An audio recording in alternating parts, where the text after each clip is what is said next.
जमीन नहीं है इसलिए कि जमीन का बंटवारा तो बराबरी से हुआ नहीं। जमीन किसी के पास 100 एकड़ है, किसी के पास कुछ नहीं है, तो वो अपनी जीविका चला रहे, मछली पालन से चला रहे। बिहार में मछली पालन, जब 2005 में नीतीश कुमार जी बिहार में मुख्यमंत्री बने थे, तो बिहार में मछली पालन, बिहार का उत्पादन प्रोग्राम को देख रही है, क्योंकि सबकी उपस्थिति यहाँ नहीं हो पा सकती है, इसलिए सभी अपने जिलों में बैठकर, अपने ब्लॉक्स में बैठकर आज के इस प्रोग्राम को लाइव देख रही है। तो एक जोरदार ताली उन सभी जिनके हमारे साथ से जुड़ी हुई है। बहुत धन्यवाद। और अब मैं निवेदन करूंगी अपनी सरल 2 से 3% मछलियां आंध्रा से बिहार आती हैं। बिहार मछली उत्पादन में आत्मनिर्भर हुआ है, और उसमें सबसे बड़ा योगदान अगर किसी का है तो हमारी महिलाओं का है कि इस मछली पालन से जीविका समूह की दीदियां अपना आमदनी करें, अपनी आय बढ़े। ऋण की सुविधा है, ऋण में कई तरह के उनको कंसेशंस है, और उस ऋण के माध्यम से वो जीविका समूह को सशक्त करने का काम कर रहे हैं। और आप सबको जीविका दीदी को याद होगा, 2015 में विधानसभा चुनाव के पहले नीतीश कुमार जी श्री कृष्ण मेमोरियल हॉल में जीविका दीदी समूहों की सभा को संबोधित कर रहे थे, और नीतीश कुमार जी जब भाषण दे के बैठ गए तो पीछे से जीविका दीदियों ने कहा कि शराबबंदी लागू कीजिए।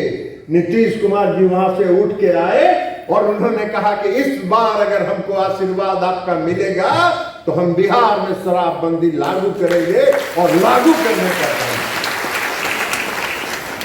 बहुत आलोचना होती है शराबबंदी, बहुत तरह के लोग हैं समाज में जो आलोचना करते हैं, लेकिन आज हम लोग भी गांव जाते हैं, हम लोग भी क्षेत्र घूमने जाते हैं, हम लोग भी गांव में देखते हैं।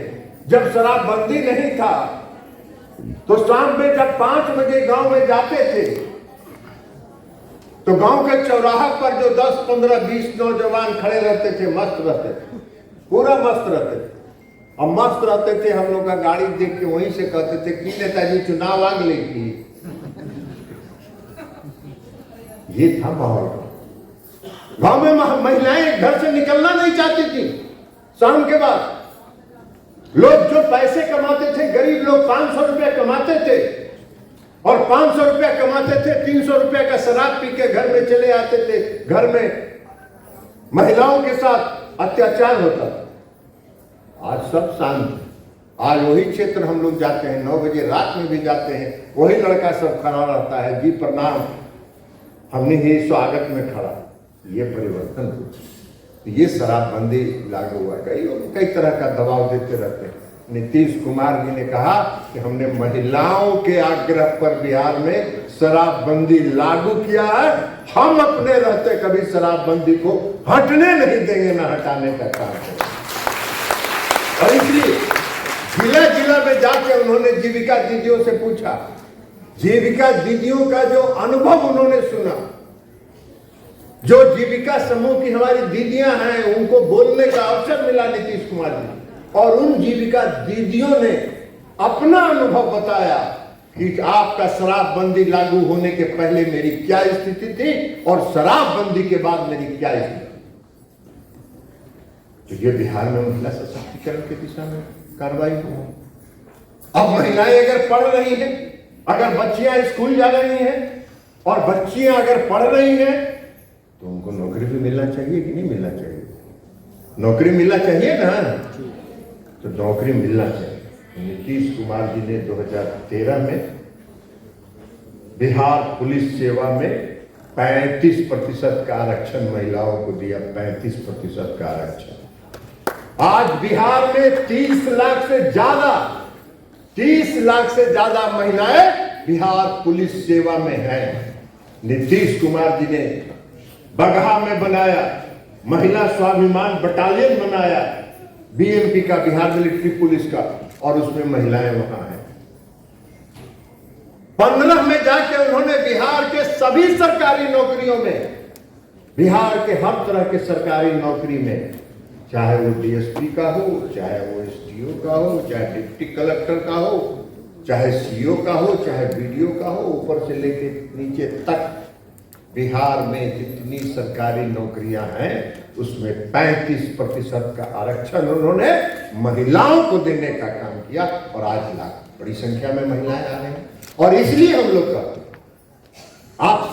आप सभी दीदियों को भी 40 लाख परिवार तक हम पहुंचे और ये काम पहले ग्रामीण क्षेत्रों में करता था और ग्रामीण विकास विभाग को बिहार की सरकार और बिहार के मुख्यमंत्री जी ने जिम्मा दिया। क्योंकि हमने बेहतर प्रदर्शन किया, बेहतर काम किया, महिलाओं को आगे बढ़ाने के लिए, उनकी आत्मनिर्भरता को और ले जाने के लिए, आगे ले जाने के लिए काम किया। तो लगभग 4 लाख से ज्यादा आज शहरी क्षेत्र की भी महिलाओं को हम लोगों ने जोड़ा और हमारा काम चल रहा है। इस दिशा में हमारा जीविका समूह आगे काम कर रहा है। बिहार के मुख्यमंत्री और बिहार के लोग जानते हैं कि बिहार से बड़ा राज्य है, चाहे हमारा बंगाल हो, चाहे उत्तर प्रदेश हो, चाहे महाराष्ट्र हो, इतना स्वयं सहायता समूह किसी दूसरे राज्य में नहीं है। ये बिहार में हमारी उपलब्धि का एक प्रमाण भी है और महिला सशक्तिकरण की दिशा में हमने काम भी किया। आप जानते हैं कि रोजगार के क्षेत्र में हमने जो काम किया, आज 2 टाइम की रोटी के लिए जो जीविका समूह से जुड़ चुकी है, उनको 2 टाइम की रोटी के लिए किसी के आगे न हाथ पसारना पड़ता है और न गिड़गिड़ाना पड़ता है। इतना आत्मनिर्भरता आज हम महिलाओं के क्षेत्र में हमने काम किया। हमें कई उदाहरण है हमारे पास। आज 76,73,000 से जीविका ज्यादा दीदियों को हमने प्रधानमंत्री जीवन ज्योति योजना में, 85,52,000 जीविका की दीदियों को प्रधानमंत्री सुरक्षा बीमा योजना में हमने शामिल किया है। तो आप समझ सकते हैं कि हमारी जीविका की दीदियां सरकार की योजनाओं का कितना लाभ आज उठा रही है।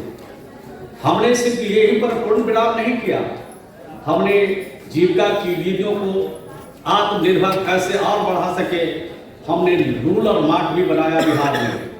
हमने उनको सरस मेला के माध्यम से भी उनको रोजगार का अवसर दिया और हमने उनको बाजार भी दिया और इस तरह से जीविका की दीदियां रोजगार के क्षेत्र में काफी तेजी से आगे बढ़ रही है। आज हुनरमंद जो हमारी दीदियां हैं, गरीब, किसान, युवा और महिला, और उसके उपरांत 11 वर्षों में जितनी भी योजनाएं केंद्र की ओर से लाई गई, उनका केंद्र बिंदु कहीं ना कहीं इन चारों में से कोई ना कोई वर्ग था और सर्वश्रेष्ठ प्राथमिकता में महिलाएं। यदि आप मुझसे पूछें तो गत 11-12 वर्षों में जो महिला केंद्रित योजनाएं मोदी सरकार की ओर से लाई गई हैं, उन्हें व्यापक तौर पर 4 श्रेणियों में आप अध्ययन का एक रूप भी दे सकते हैं और उनका एक बेस्ट प्रैक्टिस के रूप में दूसरी स्थानों पर अनुसरण करने का भी काम कर सकते हैं।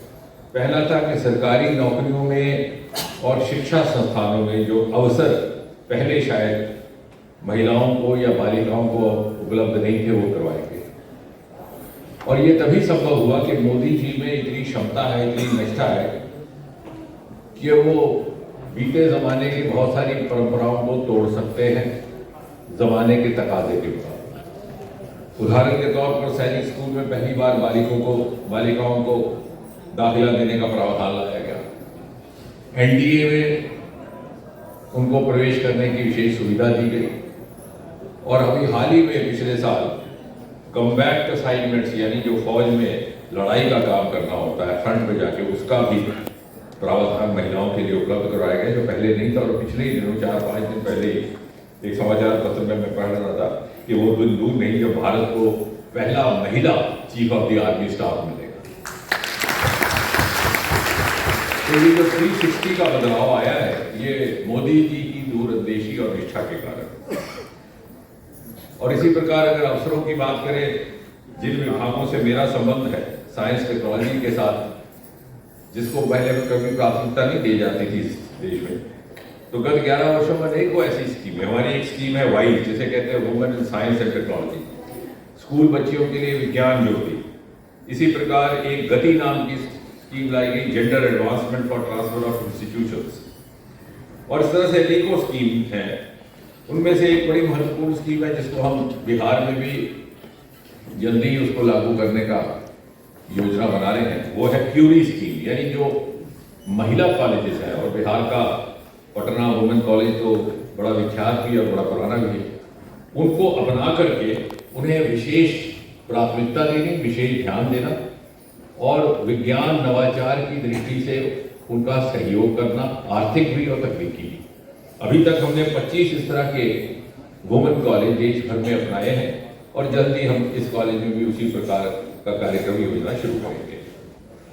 इसी तरह से हमारे यहाँ अक्सर क्या हुआ करता था कि बहुत सारी बच्चियां हमारी विज्ञान में रुचि लेती, शोध का काम भी करती, फिर सामाजिक जीवन भी साथ साथ चलता है तो विवाह हो जाता, स्थान परिवर्तन हो जाता, बीच में विलंब हो जाता, यदि वो कहीं नौकरी कर रही तो नौकरी छूट जाती, कि प्रोजेक्ट में से तो प्रोजेक्ट चला जाता और वापस कैसे आना है उसका कोई प्रावधान न था।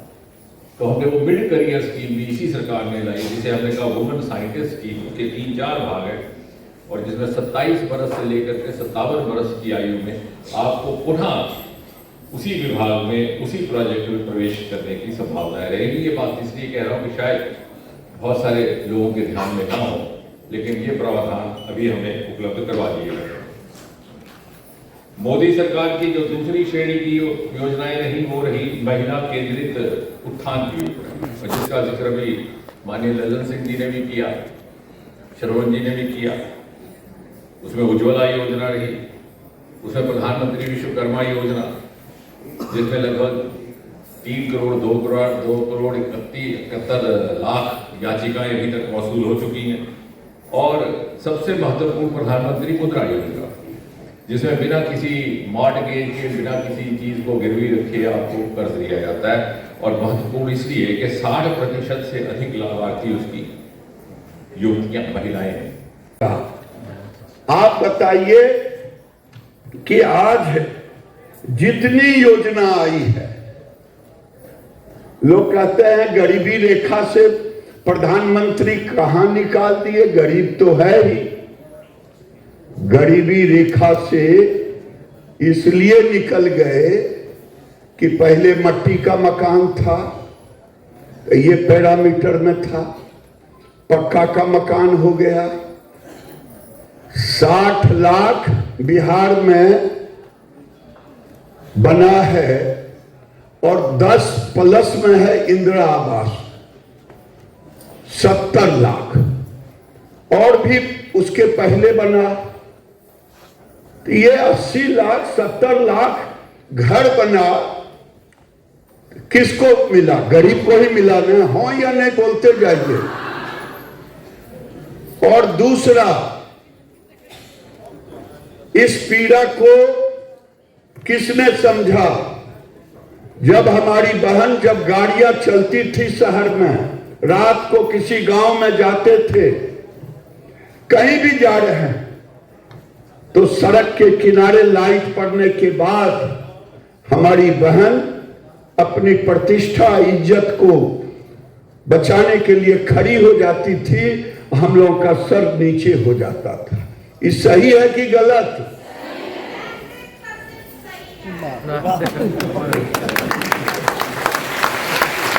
बाहर